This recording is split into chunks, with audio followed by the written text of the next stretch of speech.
Hey there, it's Kat, and today I received a very interesting inquiry on my website, blackeinthecity.com. I've recently been responding to user questions and making posts of them. If you ever want to send me a question, you can go to my website, blackeinthecity.com, click up here where it says pages, then click down to make a request, and you can send me a request like the one that I'm going to be responding to in this video.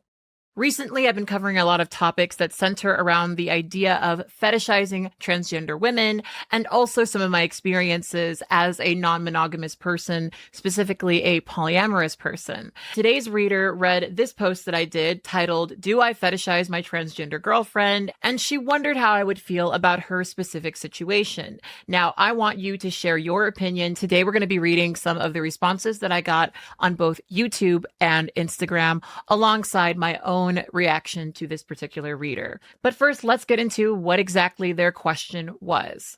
So this was a message that I received from them. They say, "Hi, Kat. I finished your recent video about fetishizing trans women, and although I think your observations were great and perfectly interchangeable for any sex or gender expression, I was wondering if you had specific thoughts about bisexual women who are interested in trans women and or polyamory. I am in a monogamous relationship with a cis-het man, and I'd like to open things up. We've talked about it, and he's been supportive, but he is nervous about the whole thing. Sometimes I wonder if I'm self-sabotaging by wanting to open up a healthy relationship. It's something that I keep going back to. I don't want to end up one of those sad, resentful women who never lived life to their fullest potential. I'd happily marry him and fulfill the plans that we've made when the time is right. But I don't know if I can shut this part of me off and never explore it. Thank you for your time. I hope I related my thoughts to each other well." So the people that I shared this particular message with had very different reactions than the one that I ultimately ended up having in this post. So I'm going to first read what my initial response was, and then I'm going to read what a lot of other people said, and then we're going to get into my perspective and some actionable steps. And again, this is all based on an article that I wrote that is available on my website, blackeinthecity.com. So I say, firstly, thank you so much for supporting my work and watching my content. Below is the video version of my previous reader response video, which you guys will also be able to click on in the description box below and in the cards, where I respond to a boyfriend of a transgender woman and defined what I personally would describe as fetishizing transgender women. This is important to acknowledge because I have already covered this, but I think this person wanted to ask this question for a reason. The thoughts that I shared in this post are building on some of the thoughts that I shared in this previous post. There are a few things that I want to sort out through my response, but I wanted to give you my first impression so that we can understand how many of the transgender people you approach are likely to respond. To be completely frank, I'm getting some chaser vibes from this message, and I want to explain why, as I get the impression that this may not be your intent. Let's read the much less polite, much less delicate responses from my audience when I shared this question. So I will regularly be posting things on my posts. If you guys are ever wanting to keep up with me and you want to know what I'm posting on my blog, outside of subscribing to my blog, I will probably always post it here. But I posted today and I went on a walk, and when I came back, I had so many great responses. Let's read the very first one by Mecca54, the top liked one. They say, "I'll marry him once I get this out of my system. Does not feel like a healthy way to live your life, but what the hell do I know?" And we're going to talk about that because I've observed a lot of people who have transitioned from monogamous to polyamorous. I haven't seen many examples of that working out well. So, anecdotal, of course, but worth acknowledging because clearly the sense that I got from this message was that ultimately, this is a woman who wants to be with a cis man. And when she envisions her life, her marriage, her future, she envisions her life being with a cis man, right?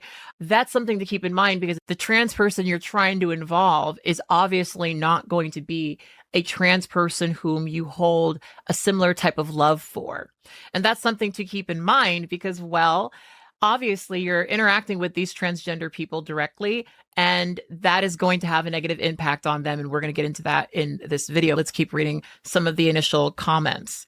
0394 says, I'm curious as to why a trans woman specifically instead of just a woman in general. It's giving potential chaser. Here's the thing. I definitely do get chaser vibes from this message, but I also want to acknowledge that in my life, I've observed people go from being what I would say is a chaser to recognizing that maybe they have a very substantial attraction to people outside of what they were told.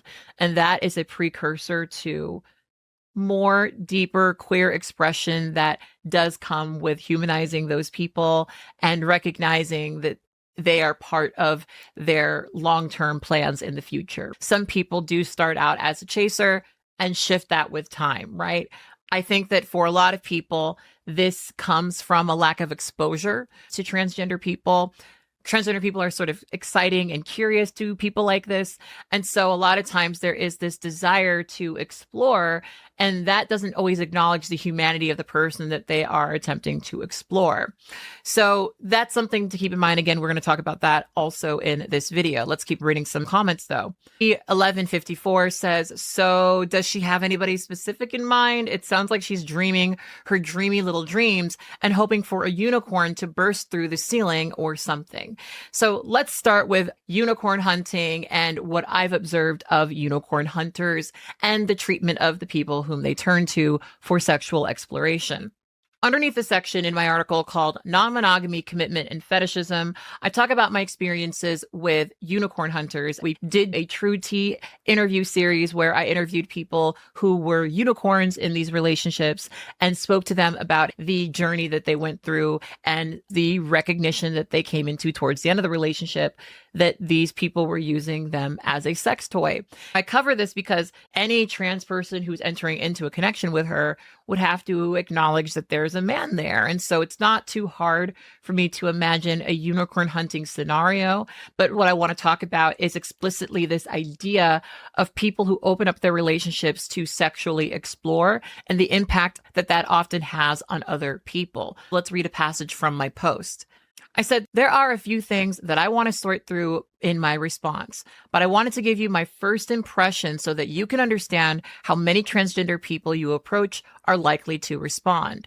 To be frank, I'm getting some chaser vibes from this message, and I want to explain why, as I get the impression that this may not be your intent. I wrote extensively about this in my initial post about being fetishized by couples who recently opened up their marriages explicitly to explore their bisexuality and often their attraction to transgender women. These couples are typically seeking what I would describe as the she-male fantasy, a porn-informed experience where a beautiful woman with a large penis is eager to penetrate and satisfy their partner, who ultimately sees what they're doing as deeply taboo and thus deeply erotic. While I believe that the desire for a transgender woman's body is morally neutral and not inherently fetishistic, what I've discovered is that frequently those couples don't want to be honest about how they truly feel. Many of them approach trans women with what they think are their best intentions. They do not want to feel like they're exploiting someone, so they add fluffy, flowery language to their approach, and sometimes that's good enough to get a trans woman to maybe entertain the premise that this person may be interested in them. However, with the post-nut clarity that comes once they've had the experience they've dreamed of, they often want very little to do with the trans person. There have been many times when someone suggested that they wanted a romantic relationship with me, only to realize that they were just trying to experience me. This is an important distinction because polyamory is one form of non-monogamy, but is not really the term to be used as a non-monogamous catch-all. One of the frustrations that I had in a lot of my initial relationships underneath polyamory was that I was connecting with a lot of men who were trying to get their experience with transgender women while also being in a marriage. In this post, I talk about my experience with a man who I've been calling David on here, who fled the country because as a Jewish man, he started to fear genocide and he didn't take me. And I had to realize that he was fetishizing me because ultimately, if you loved me, right, if we were actually doing polyamory, You wouldn't think about leaving the country without making preparations for me. You would, bare minimum, tell me what you're doing. You wouldn't tell me that you've already made your plans after you've already made them. This was a harsh experience for me because I was dating the husband, but I also knew the wife. They were people that I knew through the larger non-monogamy scene in Los Angeles. And I got along with him and I liked him and I was attracted to him and I was interested in maybe seeing where things went. When I first moved to Los Angeles, I was polyamorous, but I wasn't rushing into getting a primary partner. So when we first met, we weren't having as many of the deep conversations as we should have. In retrospect, what I recognized is that David and his wife were in more of what I would describe as a open relationship, where they have sex with other people. They might even go on dates with other people, but they're never really going to love the other people. And for me as a polyamorous person, that is distressing because, well, I believe in multiple loves. Polyamorous people can sexually explore. But for me, I felt like that's what we were doing. I felt like that's the page that we were on. And you don't leave someone that you love alone in the country to be genocided, especially when you have more privilege than them, right? That's not love. That is you sort of viewing this person as someone that you can disconnect from and not really be intimate with. It is a lack of intimacy. There's physical intimacy. There's also emotional intimacy. What I've recognized is that there are a lot of people who, because of my traits, desire a deep physical intimacy with me, but don't desire the sort of intimacy with me that concludes in my human survival. So you have these people who want to experience you, but they want for you to fit into a very specific slot in their lives. The only reason this person is specifying transgender woman is because they have a desire to be with a preoperative trans woman, because there's really no reason to specify a trans woman otherwise. If you're in a relationship with a cis het man and you want to explore your bisexuality, you can do that with cis women. Why does it have to specifically be with a transgender woman? I know it's because a lot of the times people have a very particular interest in transgender women's bodies. They have a very particular idea of how trans bodies function. For me, that's been frustrating because, frankly, I can't do what a lot of people who have a she-male fantasy want for me to do. It ends up being a situation where I am just disappointing you because I can't fulfill a fantasy that I've never really said I was interested in. It's frustrating because I would like to be in a situation where someone sees me, engages with me, and has a true interest in me, not what they imagine me to be.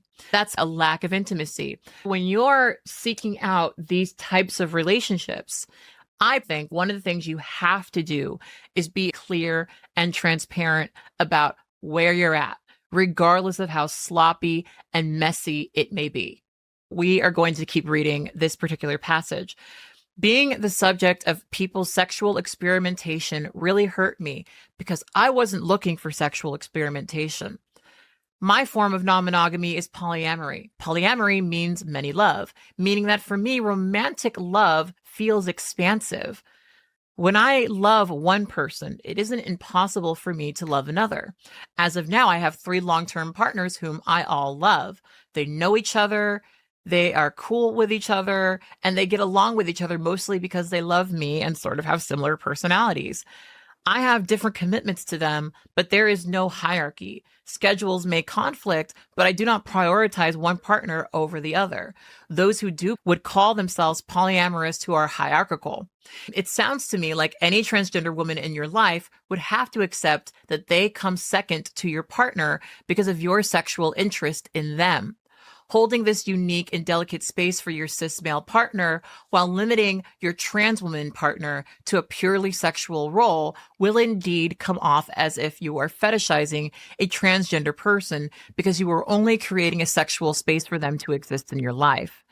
Perhaps your form of non-monogamy functions that way, but that may not be appealing to trans women who desire a deep and more meaningful romantic type of ethical non-monogamy. I want to go back to reading some of the responses from my audience that spoke a bit to this. One of the comments left by DT8 says, I found my trans wife through poly, but then we cowboyed out. Now, cowboy is when a partner comes into a polycule and they kind of lasso someone who's in an established relationship, pulls them out, and then they end up being monogamous with each other. That's what that means. Turns out she felt relegated to poly because of her transness. Like she was either not enough or too much to be someone's one and only. So I picked her and we said goodbye to everyone else. Sorry. And this is not a too terribly uncommon story. A lot of times when I talk about my non-monogamy, there is always the question of, am I doing it because I'm transgender? And no, that's not the case for me personally. I love myself. I do believe that if I were a person who centered monogamy or saw value in monogamy, that I could get it. In fact, I had it for 6 years, right? There are still plenty of men who meet me and desire a monogamous relationship with me. It's something I deal with quite a bit because I meet people all the time who want to be with me, but cannot accept my non-monogamy. And so this is a thing that I think sometimes when you're trans, you think about. It's like, so should I just do polyamory because no one else wants to be with me? And I don't believe in entertaining a premise like that. I don't believe in entertaining the premise that I'm valueless and that even if I wanted 2 dinosaur eggs in a castle, that would be too much to ask for because I deserve it. Maybe it's delusional, but I'm not going to allow myself, especially in a world that's beating me down and telling me I don't deserve nothing, to believe that I shouldn't be able to reach for the stars. And when we're talking about the stars, we're just talking about a person, monogamy, right? And it's so much more common that people want to be in monogamous relationships, like truly monogamous relationships, than it is for people to want to be in any other type of relationship, right? So for me personally, I don't practice polyamory because of like some, oh my God, no one wants to be with me because I'm trans sort of thing. But that is a very common way that people often end up feeling. So here's a comment that's kind of hints at this a little bit. This person, Eldridge Methy, says, y'all care way too much about this sort of thing. If I'm attracted to a woman, I don't give a fuck if she's a chaser. The fact that she chose me over any other person, and that is a gift, not a curse. I'm also incredibly lonely and I don't consider myself attractive, so that might be influencing my thought process here. Arsena 5209 says, I'd say it's extremely influencing your thought process. I hope you can learn to value yourself more. You deserve better than someone who is only interested in using you to experiment with and not you as a person. The woman asking the question also made it very clear that in the end, she would choose her current male partner over the trans woman or women that she'd be interested in experimenting with. So she would not be choosing you over anyone. She would likely discard you. Someone being interested only in those attributes you have that get them off would never stick around for a long-term relationship with you because they never cared about you as a person in the first place. They only cared about getting off with your help. And there are many people with those same attributes to replace you with when they never cared about you. This person says in response, I don't consider myself a human anymore. I was one at one point, but that got taken away. The only thing I can offer anyone is my body because the rest of what makes someone human isn't there. That is very sad, right? For the person who really wants to sexually experiment, you can find people who are open to doing that with you. You can't have your cake and eat it too, where you want to be this ethical person, but you also want to objectify a trans woman, right? That's ultimately what you want to do. You want for a trans woman to enter into a connection with you and respect that you are never going to prefer them, respect that ultimately you're going to be with a man, and that this is the limitation of the relationship. This is something that I've often heard. I only date men, so most of my connections are with men, and most of these conversations I have are with men. I've heard these things from men, right? Where they want to be sexual with a trans woman. They would never date one, though. And it's always kind of this line drawn in the sand that I don't think would exist without transphobia, right? This is also part of why I'm not a person who believes that rejecting a transgender person is transphobic, because there are a lot of people who practice transphobia while being actively attracted to trans people, while actively pursuing sex with trans people. In fact, there are some people who pursue sex with trans people predominantly because they are transphobic, right? And I'm not saying that this person is, right? I think that this is a person who wants to figure out the right way to navigate this. But I feel the need to point out that there is transphobia in your understanding of trans women as not having the possibility to have as much value as your cis male partner. Going back to my point about non-monogamy and sorting out what kind of non-monogamist you are, if you're a person who only has sex with women and you date men long term, right? Like, that is something you need to communicate. That is something you need to be clear about. Now, is there a little bit of phobia in that? Sure. But you have to be honest about how you feel, regardless of how off-putting or politically incorrect or upsetting it may be to people. Because if this is something that you want, what I would prefer more than the fluffy language of "you're so valid" hashtag is an honest description of what you actually want, what you're actually interested in. Some comments are making the point of saying that this person didn't even mention wanting to be penetrated. I'm making that inference because why would it matter that the trans person is trans? What are you trying to experience if you're specifically interested in trans women, right? I feel like that is a subtext. I did devise what I think is a pretty decent message to send somebody if you are interested in having that sort of connection with someone and communicating it clearly. You guys will have to let me know if this is a good message or not. This is the message that I think would be a good one to send. I think you should send this to a trans woman who wants to dominate or top. I say, "Hello there, I saw your profile and I read that you are transgender. I wanted to introduce myself and see if you're comfortable with what I'm currently looking for. I am partnered to a man whom I love very dearly, and he recently gave me the green light to explore my bisexuality and seek partners who are not cis men. We're figuring out what non-monogamy means to us, and right now I'd say I'm mostly curious about the sexual side of non-monogamy. I've never been with a trans woman, and it's something that I've wanted to potentially explore with you. I've been curious about being penetrated by a transgender woman. It's something that I've really wanted to explore, and if that's something that you're open to, I think you're gorgeous, and I was wondering if you were interested in exploring that with me." Now, here's the thing. Plenty of trans women are going to get this message and be turned off by it. They're going to think that it was a really out of touch, kind of weird message, but you're honest. And to me, the thing that's always hurt about being fetishized is the lack of respect for my time. Because I've had men pretend that they wanted to date me long-term, be in relationship with me long-term, who really just wanted to have their little experience, right? They really just wanted to have their little tranny experience, and they were excited about having their tranny experience. And so they lied to me and said that they wanted to be in a long-term loving relationship. And I was left with egg on my face when I had to realize that they didn't want that at all, that instead what they really wanted was the she-male experience, right? For me, you're going to upset people. Yes, people are going to call you a chaser, but be honest about it. Be honest about it and be clear about how you feel.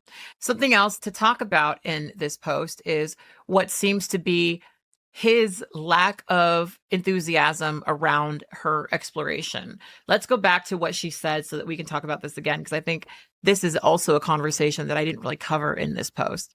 So she says, "We've talked about it and he's been verbally supportive, but he clearly is nervous about the whole thing. Sometimes I wonder if I'm self-sabotaging by wanting to open up a perfectly healthy relationship, but I don't know. It's just something that I keep going back to. I just don't want to end up sad, resentful women who never lived their life to the fullest potential. I'd happily marry him and fulfill the plans we've made, but I don't know if I can let this part out of me and never explore it." Now, there's a couple of ways to interpret that. I think he seems like he's not into this. What I've seen is people present non-monogamy to their partner and they love their partner. They want to be in a relationship with their partner. They desire a long-term thing. And so when this is presented to them, they say, "Well, I don't want to leave this person. I love this person. And if this is important to this person, I guess maybe it's something that I can explore with them, but I'm not crazy about it." And what I've seen happen time and time again about figuring out your type of non-monogamy is I'll get into a relationship with someone. They got a half yes from their partner. We start developing something. And then it's, I don't really know. And they have to pull back.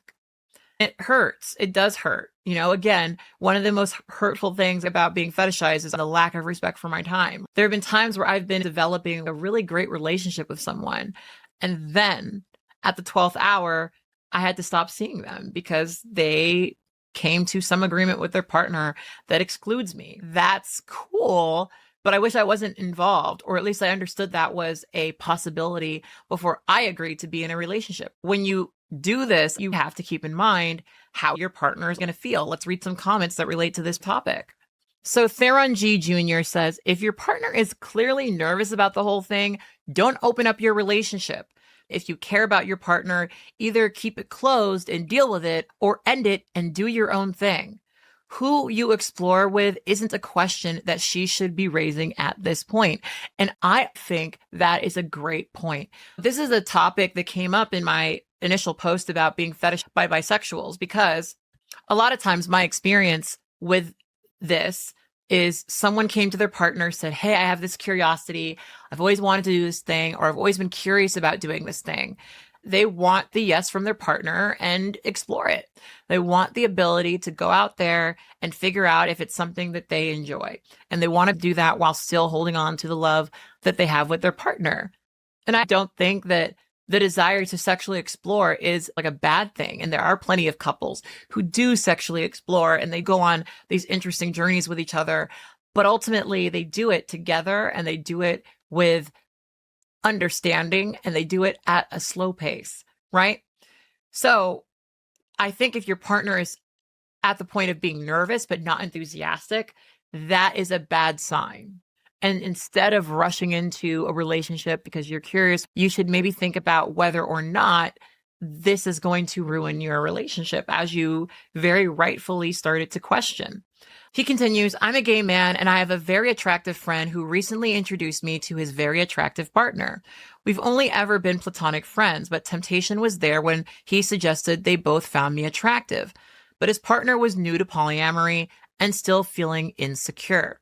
I decided it wasn't worth risking our friendship or their relationship to fool around, no matter how horny my friend was feeling. And when you get into these relationships, these little entanglements, it is so easy for feelings to develop, and then you have to get out of that because of the pre-established agreement in the relationship, right? And it's just not fair to the person who's not in the relationship, right? It just isn't. Here's another really great comment by Crystalline77. They say, I feel like there's already poor foundation for this argument. With the way that she describes not wanting to become a bitter old woman who didn't have her last hurrah and eventually settling down and getting married, it feels like treating her sexuality as some compartmentalization that she needs to exercise in her youth before settling into a traditional heteronormative lifestyle, and not as, a permanent facet of her life. Self-reflection that needs to take place as whether or not she can be truly monogamous. And also as to why she needs to explore her sexuality with trans women specifically. She has the right to find whatever dynamic works for her, but it would be disrespectful to her partner to pursue other partners if he's not comfortable with it. And it sounds like he isn't. And disrespectful to the woman who she intends to pursue, who would be relegated to a sexual plaything that was disposed of when it was time to go back to normal, so to speak. There are a lot of issues in this. This foundation isn't great, but I do think that there are some actionable steps, and I did outline them in my article. Let's go over them. So I say, before you do anything, talk to your partner about what non-monogamy means for both of you. Opening up your relationship could end it, and I've seen that happen many times. Sometimes people find new partners who are a better fit, which can be difficult. Ask yourself why you want to be in this relationship in marriage with this cis man. Is it for legal reasons or for the social acceptance that comes with being seen as a heterosexual couple? I know many married polyamorous people, and the most successful ones are open about exploring multiple relationships. Aside from unicorn hunting, couples who explore ethical non-monogamy together often end up stronger. I find that those who date separately but keep communication open often have more productive relationships with more thriving polycules. I met Alexander at Poly Cocktails in Los Angeles. He was there with his wife and her boyfriend. We connected and things went from there. I'm his first transgender partner, and I know we work well because he was attracted to me before he knew that I was trans, and he wasn't bothered at all by it. He didn't fetishize me or focus on the fact that I was trans. He liked me for who I am and pursued me. You can have a marriage and still go after what you want, but finding a supportive community is key. Getting to know people socially is also very important. I'm not saying you should make trans friends just because you're sexually curious about them. But if you live somewhere with events like Munches, try going to one focused on ethical non-monogamy. Talk to others who are exploring non-monogamy and keep your partners informed. Better yet, involve him in these conversations. Taking things slowly helps you avoid making promises you can't keep.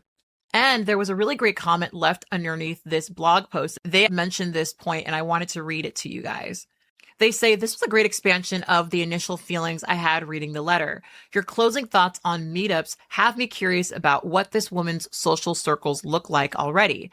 How taboo this venture might feel relies heavily on whether she already knows other trans, non-monogamous, or bisexual folks.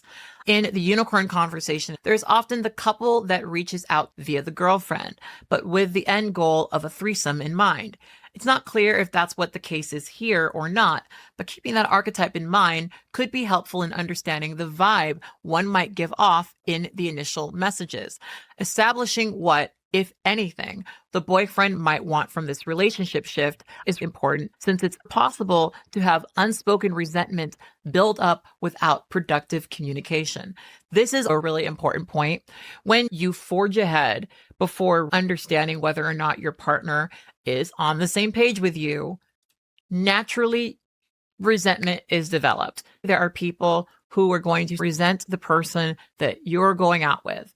Think about how these people you're engaging with are human beings. They have their own desires, their own feelings, their own thoughts, and they don't probably want to be in a situation where they're completely left out of everything to the point where they can only resent the other person, right? If you're not 100% sure if the person is comfortable with polyamory, you shouldn't move until you know for a fact that they are. Even better if that person is also dating other people. You have to think about whether or not you're comfortable with that person dating other people. What would happen if they found another person who was compatible with them? Would that be something that would upset you, or would that be something that would make you happy? And this is a point I make in this post. You have to think about what these people are in your life. The mistake a lot of people make is they want these people to fulfill a specific role within their relationship. I'm not going to say that's always a bad thing, but ultimately you have to acknowledge their humanity. You have to acknowledge that maybe your partner who's monogamous with you right now wants a monogamous relationship. Maybe the person that you're trying to date as a polyamorous person who's really just sexually curious actually wants to be in love with you, and you're not ready to give that. So regardless of what stage you're at, you should be clear about how you feel with everyone involved. And I think that that is the key to success. That wraps it up for my reader response. You guys can get reader responses from me by going to my website, clicking on pages, clicking make a request, and sending in your request right here. I do not say the names, so you can put this in here, but I will not say it. Feel free to send me a message. Feel free to ask me questions. I do enjoy answering them, and I have a few right now that I'm working on. So yeah, if you have something and I have something to say about it, I will respond to it.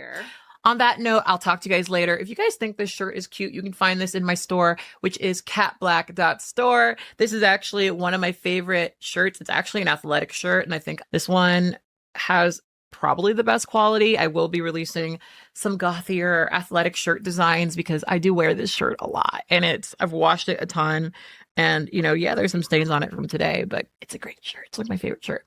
So anyway, I'll talk to you guys later. I want you to always remember and to never forget that you are beautiful and you are loved. Bye.